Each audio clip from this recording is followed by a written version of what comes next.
Hello everyone, this is Marshall Official. Well, just to get right into it right away, we have a big update today with Ukraine. A lot of big changes today happened over the last 2 days, actually I should say. We got big political changes, and today I am going to start trying to incorporate as many geolocated videos into these videos as I possibly can. I now have access to a good number of them. I've been able to do that, and we have some from Petropavlivka, from especially the Kursk region. We got like a few from that region, and Chesiv Yar. I think, and then maybe a few others. But those are the big ones. I'll show you those ones today. So let's just right into the map changes. Then we'll go to the political changes and all that. So starting off down here on the Volchansk direction, or the Volchansk, sorry, the Volodar direction.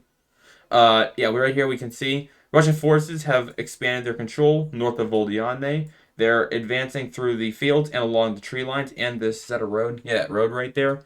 They're trying to reach the village of Katerinivka and also this other village Antonivka. I should also point out, if we zoom it out, look how this straight line of villages right here, and then next to that is just nothing basically, except for this big village right there. But that's about it. The rest of it's just like scattered little villages. We basically have, look what we have here. We have this string of villages going this way, this string of villages going this way, and they meet up in the bigger village of Andreevka. The Russian forces are pushing here and here at the same time. So I just want to point that out to you.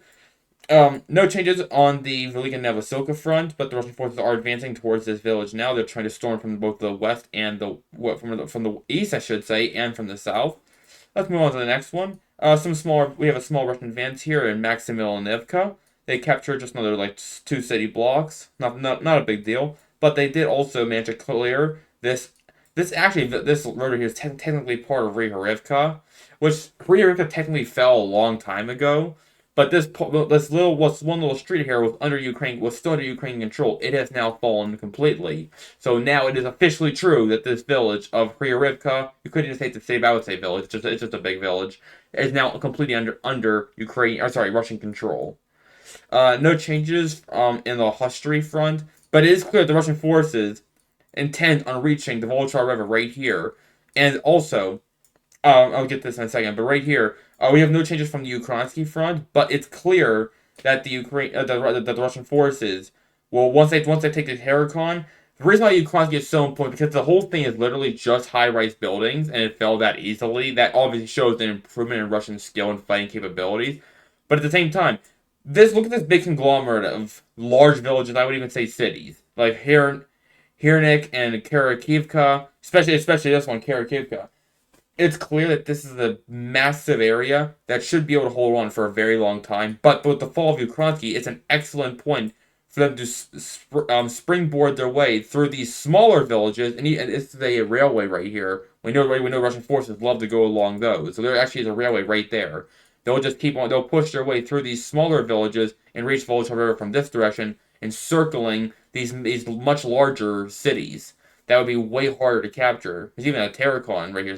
This is a big Terracon right here. So if they can capture all that by not fighting for it, that would be an excellent show of German. Yeah, sure. Of Russian improvements and capabilities. Let's go here next to advance. We have the Russian forces have fully managed to capture the village of Zeleny Pershi. This is confirmed by pro-Ukraine Deep State. I mentioned in my first Ukraine War video that I do rely on them. They are pro-Ukrainian, but I still rely on them. I try to stay with neutral sources, but they are very reliable. So, pro-Ukrainian Deep State has confirmed this Russian advance and capturing this village of Zeleny Pershi. Not a big deal, but there's another one right next to it, Zeleny Druhe. And this advance has forced the Ukrainians to withdraw down to this road right here. So, and this is basically the last village east of the Volcha River, which is right here. So the Russian forces, if they can capture Zeleny Druhe, all these open fields will be pretty much without them by themselves. They won't have any villages on that side of the river to really help them out. So they'll probably end up just having to retreat, and we will see this whole pocket go under Russian control. There's no villages; it's just open fields, but it is a big chunk of ground to go into Russian hands that easily, even if there are no villages in it. But nevertheless, that's actually going to be pretty much the entire front at this point. We just don't have any other changes, unfortunately. We did see, I do have a geolocated footage, but I don't have access to it. It was on somebody else's channel. But I did see a geolocated footage of Russian forces pushing back into Krutiyar, right here, and possibly capturing this part of the town. So remember, in my last video, I mentioned how the Ukrainians launched a counterattack, and it retook Mykolaiivka, and they attempted to retake Krasnoyar and Krutiyar. The attacks failed, but they did force the Russians to at least pull back from those villages mostly. Now Russian forces are pushing back again and retaking the villages. So I'm not going to change the map yet, just because it hasn't been confirmed advance. It was like a video of them moving forward, just, trying to make sure there's no Ukrainians there. So, but it's nevertheless Russian forces do have a presence here, and they are pushing back into it. So, and the chances are there are no Ukrainians in the area. So the Ukrainian counterattack somewhat failed, but at the same time they did retake this village. But the Russian forces are pushing back now. I'm not gonna change the map yet, but we will probably in the next video if we get more confirmation. I think that's it for now. We have to go to the Toretsk front now. Okay, so I just want to say this right now. In my previous video, one person stated this, ironically stated that I should complete an elementary school teachings instead of spewing video game strategies. Well, in my last video, I stated quite clearly that the Russian forces were aiming for in the Toretsk region. What their aim here was to take the city in sections, basically. So I'll zoom in and say I'm making a point. So take the city in sections. So they're going to aim, and I said they were going to aim not for the eastern part of the city, because that's what the Ukrainians would see coming. And they're not going to push straight from the east. They're going to come and try to attack that area to the southern part of Toretsk, that area that's separated from the rest of the city. So the Russian forces will push into the southern part of that city, taking that, which is cut off from the rest of the city, and it will be a jumping off point for them to attack the rest of the city from the southern direction. Let's zoom in now. Pay up. Pay up. Pay up! As you can see, we have gotten new updates. My prediction was correct. The Russian forces, there are no changes on the eastern part of the Toretsk city whatsoever. The Russian forces instead stormed it from using these forests right here and along this road that we have right here. They have stormed and captured about 1/3 or a little bit more than 1/3 of the southern part of the city right here, this area that is cut off from the rest of the city of Toretsk. The Russian forces have captured a major chunk of it. They've captured some high-rise buildings, and there are actually a good number of those in this area of the city. So this is a hard part of the city to capture. They have managed to take a large chunk of it that easily, probably because the Ukrainians did not see this coming, and I predicted that this was going to happen. First of all, I just want to say this right now. I do what's called voluntarily teach myself military history, military strategies. I've studied several doctrines. I've studied World War II up and down like crazy, and I have been studying Russian tactics. This is a tactic of theirs that I was expecting, especially for a city like this when they have an area like that. There's a Terracon also right next to it. So Russian forces can use these buildings to hopefully try and get close to Terracon and take this as well. If they can take this Terracon, the rest of it's screwed, basically. It will be so much easier for them to take at least this part of the city right here, which is behind these high-rise buildings over here, this main area, which is going to be very hard for Russia to capture unless they do it smartly. So, I just want to put that out there. So yes, I do study military history, military strategy, and I 100% called this. And I was also stating that Toretsk, if it falls, then Central Donetsk will be in big trouble because that is the last city anywhere in Central Donetsk. Like, literally anywhere. There might be a few things that are not really cities here and there, but for Central and Southern Donetsk, after Pokrovsk and Toretsk, there's nothing. Nothing you can call a city, at least. In the north, that's a different story. There are a lot of major cities up here in the north that Russia still has not captured, and it's going to be very hard for Russia to capture Northern Donetsk if they try to attack head-on, which is probably why they're not going to do that. They're probably going to try and swing around and get behind these cities in a future plan. But first, they have to capture Toretsk and Pokrovsk in order to do that. So, but speaking of the Pokrovsk front, I have been asking this question several times now. Is Russia doing something smart, or is it possible the Russian offensive has in fact stalled out? They got real clear. They're close to Pokrovsk now. Like they were. Just a little bit ago, they were only like, how far was this distance? They were about a mile from reaching the first buildings of Mirnograd. That's it.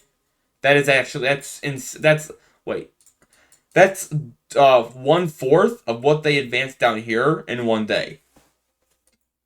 So hypothetically, if Russia was to repeat that advance up here before they lost Mykolaiivka, they would be able to reach all the way to the center of the city in one day. That's what they would have captured in one single day had they been able to repeat that advance in this area of the front. Obviously, that did not happen, and the Ukrainians have begun to push back. Weak, but they're not very strong in their counterattacks. So clearly, the Ukrainians are still hurting badly here on this front. But Russia, at the same time, appears to have changed up their strategy. It's possible that Russia is resting. Now, we should also mention the fact the weather. Weather right now is still good, but not for much longer. We're heading into what's called the Rasputitsa is what they call it. The Rasputitsa, it comes in the fall and in the spring, and it's when the ground just basically turns to a sea of mud. Now, the Russian army is better equipped to fight that, the Ukrainian army not so much. But either way, regardless, that's going to hurt you bad. It's going to be hard. It will be better for the Russians and worse for the Ukrainians, but bad nonetheless. It will be bad nonetheless. So we can probably expect offensive actions to calm down a little bit then. Maybe they'll continue. We'll have to see. But expect when the Rasputitsa hits that offensives will start to slow down considerably until the ground freezes in winter. And we'll see probably Russian forces continue their attacks and Ukrainians try to counterattack and all that. But in the spring and fall, it'll probably calm down a lot, and we are getting to that point. Summer's basically over at this point. And so, anyways, point is, I just want to put that out there. We're not seeing we were seeing big Russian gains just a little bit ago. Now it seems to have slowed down considerably. I think it should be a point that Russia could be resting. They might be preparing for their big attack on the Polk Girls. Again, I mentioned how they were clearly swinging south to encircle these cities here. Could it be a diversion? It very well could be. Or it could be that they really have simply been exhausted advancing that rapidly, then that hard, and they have to stop and wait. So we'll see what happens. But this advance has noticeably slowed down, at least in the Polk Girls direction itself. South of that, they are pushing pretty hard still, though.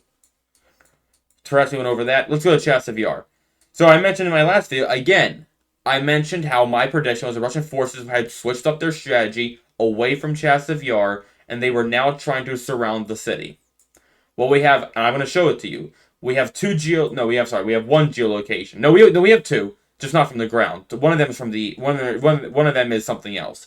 But we have two videos. One of them, I'll show you to you in a second. Right here, we have new Russian advance. Right here, they have pushed through the forest and across the canal, and they have continued their advance. So the Russian forces have captured this forest, and they're aiming to take over Stupaki. Stupaki. And if they can take that village, they'll be able to swing north to the southern part of Chasiv Yar. Look how it's dense. There's forestry, there's rivers, there's high-rise areas. This is an incredibly dense and hard. This is probably the hardest area to capture in all of Donetsk. Just look at insane this territory is. But Russia aims to capture it because this is the highest point in Donetsk. It overlooks everything. Russian forces have also advanced north of Chasiv Yar, moving not across, but they have moved north along the canal and are about to attack Ryhorivka. In fact, we already have possibility Russia might have already captured half of the village.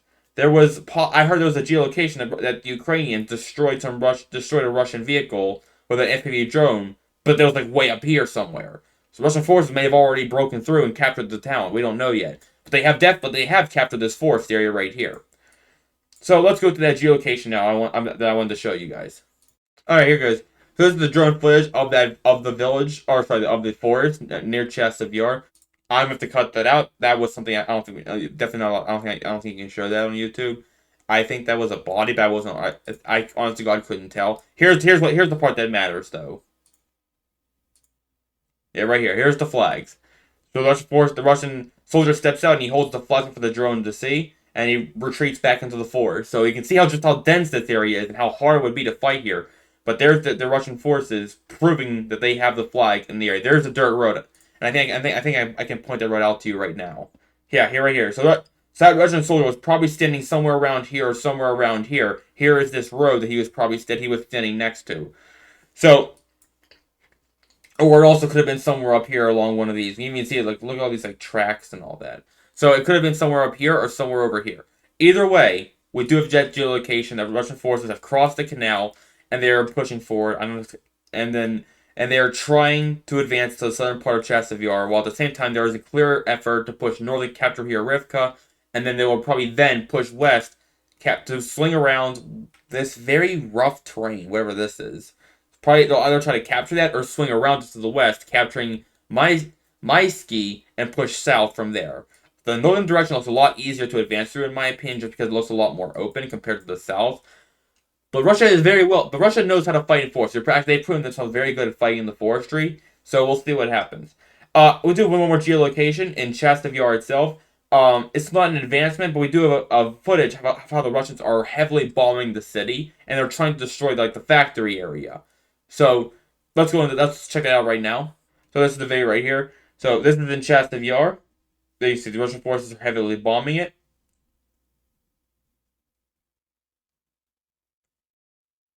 I think that might be all of it. But yeah, you can see just how massive explosion. We got some more right there. So Russian forces are clearly preparing the city for their offensive. They're preparing the city to be taken over by them. This is what they do. They're destroying or attacking the hardest places to take over, and the place where the Ukrainians can have a bunch of weapons and all that stored up. Let's move on to the next area. Alright, let's move on here. Nothing to talk about from the Severus direction, just no changes whatsoever. Makiivka, we have no changes, but no confirmed changes, but it's possible Russian forces might have broken through and have reached all the way over to here. There was, again, an FPV drone, a Ukrainian FPV drone, was blowing something that belonged to the Russians up, and it looked like it was way over here. We'll have to see about that, but there's a chance Russian forces might have broken through here. Not changing the map for right now. We'll do that later. All right. No geolocations, but we do have some advances reported by reliable neutral sources like Syriac Maps and Deep State reported on this. The Russian forces have been able to undo the Ukrainian gains they made by Tabievka, and they've even pushed a little bit further towards this forest line right here. And they even made some small advances to the west here, slowly inching their way towards Kolosinivka, capturing that, and they will have officially separated the front of Kharkiv and Luhansk into two between north and south. I should say the Oskil front. I'll say that's what I'll say. Oskil front line. The Oskil front line will be officially chopped in two between the smaller area around Kupiansk and the bigger area south around Borova and Liman. So the Russian forces continue to push ahead here, and if they take this, then it will be two fronts. It will become two fronts basically. And we already have this the line representing Ukrainian defense area right here. We do have another geolocation from Petropavlivka, and we do have an advancement here. Russian forces are now advancing, and they have reached the first houses of Petropavlivka. And Petropavlivka, it's a big village. It's not a city, but it is a big village because it just spans out for so long, like all the way down to here. So it's a big village. But the Russian forces are already, just like in Chastav, they are showing that they have their efforts on this village now, because they started bombing it like crazy. We do have a geolocated video. Let's go to that now. There you go, guys. This is the video. So the point showing the thing right there. And then wait for it. Yeah, boom. This is in Petropavlivka. Massive explosion. That was definitely some sort of guide bomb. Probably an FAB 500, 3000, 1500, something like that. So these are buildings that the Ukrainians are probably hiding in, or they had weapons stored in, and those buildings don't exist anymore. So the Russian forces, again, are sure that they got their sights on that village now. Once you start seeing villages being attacked with glide bombs like that, it's a good sign the Russian forces have set their sights on taking that village. And that's what's happening in Petropavlivka now. The Russian forces have already advanced into it right now. So Petropavlivka's days are now numbered unless the Ukrainians can successfully defend it. And that is it for this front. Let's move up north. Volchansk and Liman or Lipsy. Absolutely nothing. No changes. Nothing to talk about there. It's been like that for a while now. We do have a Ukrainian advance. This one is old. I forgot to change this. There you go. But this one is brand new. The Ukrainian forces are attempting to cross the border in this area of the front. And they have done so a little bit. They've started to attack the village of Medveja, but it's very minor. It's there, but it remains very minor. It's pretty clear that this whole attack is happening solely because of what's happening over here with this major Russian pushback. And Russian forces are also now pushing back here as well. This is also old. Ignore that. This should be small. Like that was from that was from my last video. Right here, Russian forces have recaptured the villages of Borky and Spolony. So Russian forces continue their counteroffensive in Kursk, and it's continuing to gain ground. And we have I think a couple. We have a few geolocations. I think I have 3 or 2. 2. No, 3. Here's the first one. This one shows Russian armored vehicles, quite a few of them, as you can see, attacking a village called, I can't remember, it's a very hard to pronounce village, like Lij Balashi. I'm totally butchering it. I'll look at it, I'll say it again better when I see the name, but not much to see here, but it clearly, we're looking at Russian forces attacking a village in Kursk. So I'm just kind of skipping through it because I just want to show it to you guys that this video was geolocated, and I'll show you where it was geolocated right now. Lubimovka. So the Russian forces were, in the video, they were either attacking from this direction or this direction. Either way, it clearly shows that Russian forces have advanced from way over here to way over here. And they were attacking in this village and also this village right here. This is where that video took place. I'm just trying to show this to you guys that no, I am not just a bot that is giving you a bunch of crap with no reason. I did not just make all this up. This is what's happening, and I have reason to believe it, and I have others saying the same thing. You know, my goal is, again, not if I make a false statement or if it's something that I say is incorrect about a change on the front line, something like that, I will correct it in the next video. So no, again, there's the proof that this advance did take place. And on top of that, we have 2 more videos to also show you the tide turn, I guess if you want to call it that, in the Kursk region. Let's go to the other one now. So here's a quick video. We're not going to watch much of it. It might be something here that I don't think can be shown on YouTube. I'm not going to show. So basically, I'm not going to show the whole thing. But these are Russians of the Pyatchnaya Brigade, and they are attacking. They're attacking. This is them retaking the village of Snagolst, which I talked about in my last video. So again, I'm not going to show too much of it. I don't want to accidentally show something that YouTube doesn't want on YouTube. But, again, clearly Russian soldiers. This is the Pyatchnaya Brigade, and they are attacking the village of Borky. Oh, did I say Snagholz? No, this is the village of Borky in the Kursk region. The fighters of the Pyatchnaya Brigade. Yeah. So Borky, which we said was retaken by Russia, this is proof of them retaking it. So that's all for that. There you go. That's proof of that. Let's go to the next one. All right, people. So right here, this is a footage of Ukrainian soldiers surrendering to Russian soldiers. Right here, they're coming out with their hands up. This was not that long ago, but I'm not sure where this took place. It should say the Crimean 56th Airborne Regiment continues its counteroffensive. Again, it's clear news that Russian forces are carrying out a counteroffensive, driving the enemy out of new strongholds, destroying and capturing the AFU. So remember the same thing we saw when Russian forces were taken by surprise. They surrendered. Here we can see Ukrainian soldiers doing the same thing. They are surrendering to Russian forces. Also, don't get this mixed up. The Crimean 56th Airborne Regiment is a Russian unit, not a Ukrainian unit. Just don't get that mixed up. We also have more news. Zelensky did just sign a new law about mobilization. We'll talk about that in a moment. But here's just more. There's a lot of pictures and videos like this one where you see Ukrainians are clearly being forced, and it's clear that Ukraine is not this all-volunteer army that it used to be.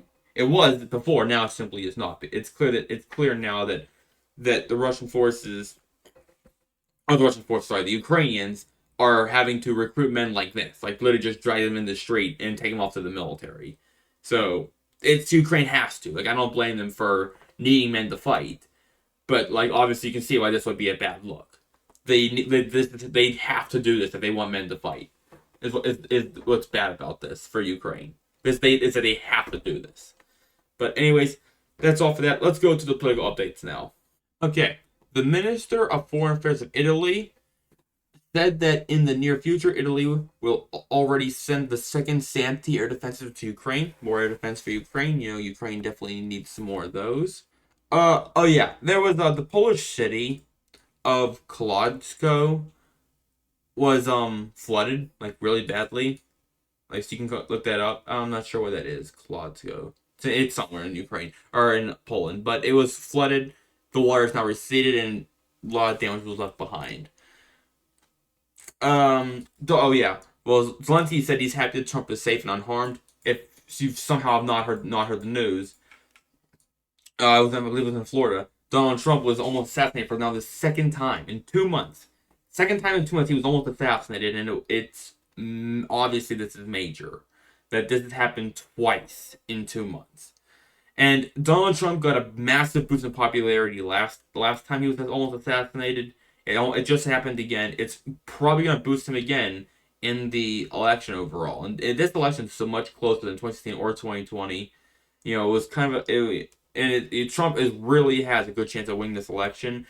Kamala Harris looked good in the debate. If you watch my videos on that, but this is going to definitely hurt her not undo, but make her debate performance less meaningful, with Trump literally almost being assassinated for a second time now in 2 months. This is going to help his popularity a lot. So I just want to point that out there, what's going on. So, Zelensky himself said that he is happy to hear Trump is safe and unharmed. He's just trying to be nice about it and say, hey, I heard about what happened. I'm happy to hear he's okay. Somewhere in the Kharkiv region, Ukraine FPV drone was able to intercept a Russian reconnaissance UAV called a Tachyon. Zelensky talked about how the Russians were using lots of shot heads. Ukraine will send some rescuers to Poland to eliminate the consequences of the devastating floods.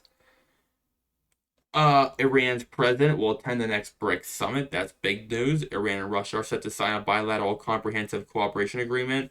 That's according to Reuters. Beijing opposes the spread of false information by the U.S. and Britain that China allegedly supports the Russian military-industrial complex. So, China basically saying that they don't support the Russian military-industrial complex. Yeah, here's the new draft law Zelensky signed, which provides for the inclusion of a new type of troops in the armed forces of Ukraine. Not even sure what that means, but he did sign that law. Alright, here's major news. Putin increased the size of the Russian army to 2,389,000 people. Among them are 1.5 military personnel. 1.5 million military personnel, I mean. So the Russian army just got enormous.